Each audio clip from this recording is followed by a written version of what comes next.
Bill, so town supervisor Angie Carpenter was not able to make it. She's a very good friend of HIA, so we understood. And so she sent the guru of local economic development in her stead, which we're very, very happy to have you today. Anybody that knows Bill knows he's legendary here on Long Island towards getting economic development models rolling. So, Bill, you've heard it? You're seeing. Let us know your thoughts, and then I want to talk about the airport too. Okay? It's interesting to me that when you put together a forum like this of local elected officials, and you include people from the state and the federal government, there's such a wide array of issues that you start with quantum computing and the Brookhaven Lab Accelerator, and you end up talking about sewage, which is the really important stuff, the stuff that actually gets things done. So I'm going to talk a little bit about sewage also. So from an economic development standpoint, we've seen a lot of good things happening for many years.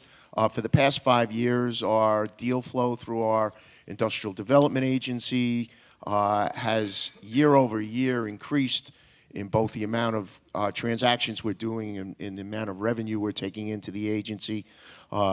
Things are looking good in that arena.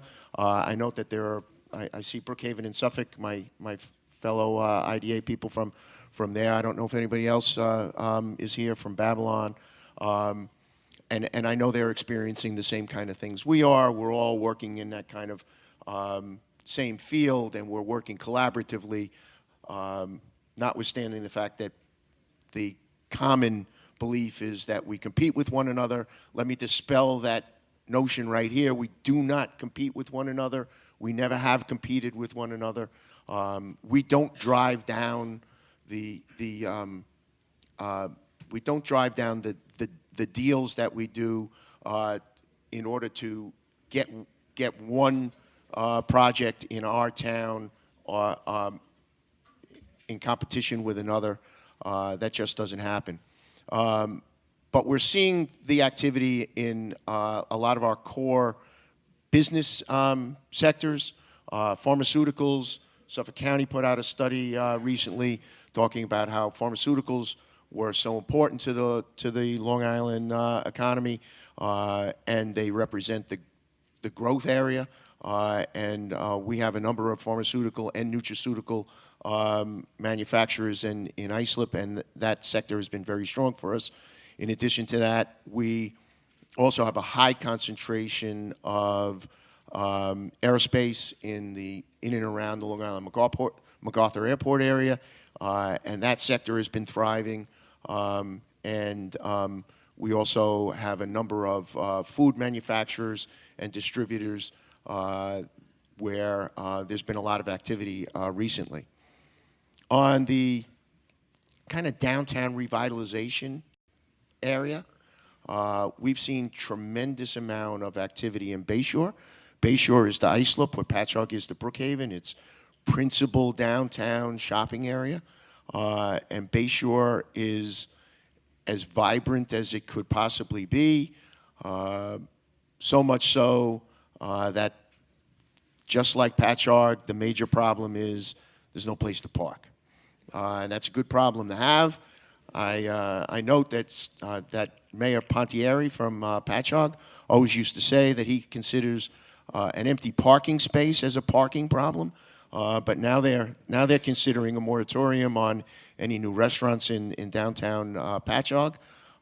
We're not at that point yet in Bayshore, but we have, I believe the number is 6 approved mixed-use / housing projects in the downtown core of Bayshore already somewhere in the pipeline, either under construction or approved by the planning department and the town board for rezoning. And that's a lot of activity, and we expect that that's going to be a great boon for downtown Bayshore, and we will end up with the same parking problem that Patchogue currently has. I also want to talk about getting to the issue of sewers. and the whole issue of the interdependency of local government with county and the state.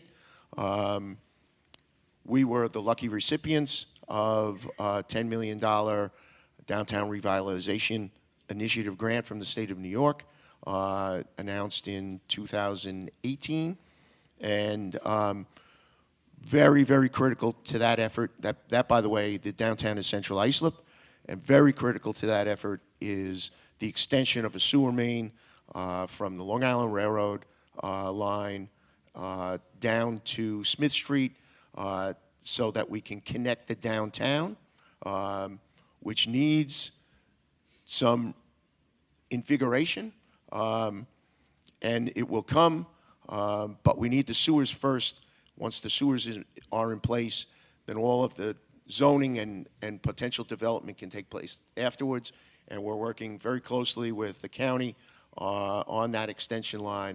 There's a contract in place, and in addition to the portion of the $10 million from the state that is going into the sewers, we've been able to secure money, additional monies from the state, additional monies from the county, and then $1 million from the Industrial Development Agency to make sure that work gets done. The last thing I want to point out that's critically important, Long Island MacArthur Airport has been mentioned a couple of times already today.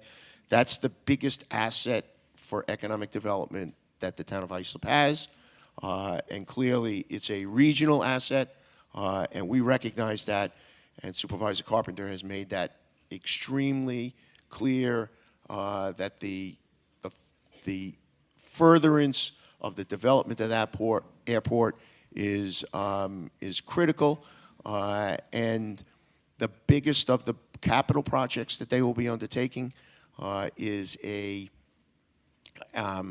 renovation, a reconstruction, really it's new construction of the west wing of the terminal.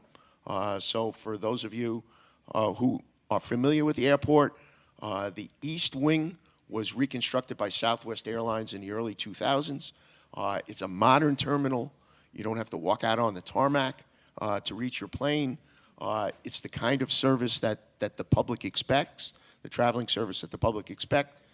But on the west side, where Frontier Airlines operates and American Eagle operates, you have a very old temporary building. I was there when it was constructed, not at the airport, but I was with the town of Islip, and it's really a temporary facility, and that needs to be brought up to 21st century, and there's a capital project in place, and they have secured a number of sources of money from the FAA, from the state.